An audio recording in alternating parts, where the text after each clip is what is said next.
Get ready, because it's podcasting time. Oh, yeah.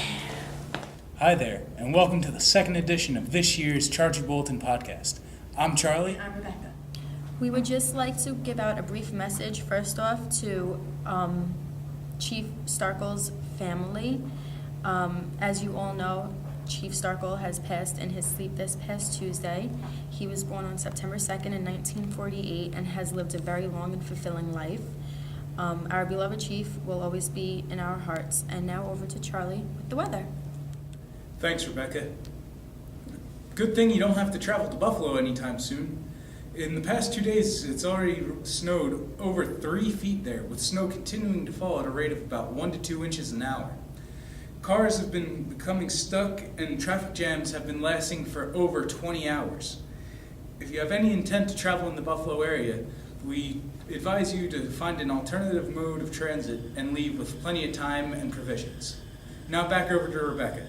In more local news, you might have heard about a Bridgeport man who was finally charged for first-degree manslaughter from a 2008 crash. He was driving home intoxicated from a New York City party, hitting and instantaneously killing 2 people on the scene. His blood levels were more than 3 times the legal limit, so now he's going to jail for 20 years. If you don't want to go to jail for 20 years this holiday season, we suggest you don't drink and drive. Now back over to Charlie with some international news. Things continue to heat up on the Korean peninsula as the North Koreans recently fired an artillery strike on the South. North Korea claims it was provoked by the military exercises that the South was conducting with the U.S. in the Yellow Sea. South Korea believes it has done nothing wrong. All this follows the heels of the return of a U.S. scientist from a tour of North Korea's nuclear facilities, revealing the true extent of how large their nuclear program is. Now back to Rebecca with some more news.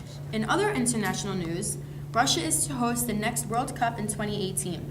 FIFA awarded the tournament to them after England crashed out in the very first round of voting. The final stages of the race have been marked by allegations of corruption and collusion that have led to a backlash against the British media among some of FIFA's executives. Undoubtedly, the World Cup will go on, there will be controversy, but it will be a great match. Now back over to Charlie with some other news. The entertainment world is saddened this past week with the passing of actor Leslie Nielsen. He recently lost his battle with a bad case of pneumonia and passed away at the age of 84 in his Fort Lauderdale home with wife by his side. We will miss actor Leslie Nielsen very dearly. He will always be in our hearts and on our TVs with the movies such as Airplane and The Naked Gun. Now back to Rebecca with more entertainment news. In other entertainment news, Eminem has literally recovered with his latest album, Recovery, snagging 10 nominations for the 53rd Annual Grammy Awards. We've all missed him, and since he's back, be sure to catch him at the Grammys grabbing some awards. Now back to Charlie with your sports. And now for your sports news. The Cleveland Cavaliers played the Miami Heat this past week. This was LeBron James' first return to Cleveland since the trade over the summer. The Heat was easily able to defeat the Cavaliers by a score of 116 to 90. Clearly, Cleveland was not happy about this one. In college football news, Auburn player Cam Newton was reinstated by the NCAA.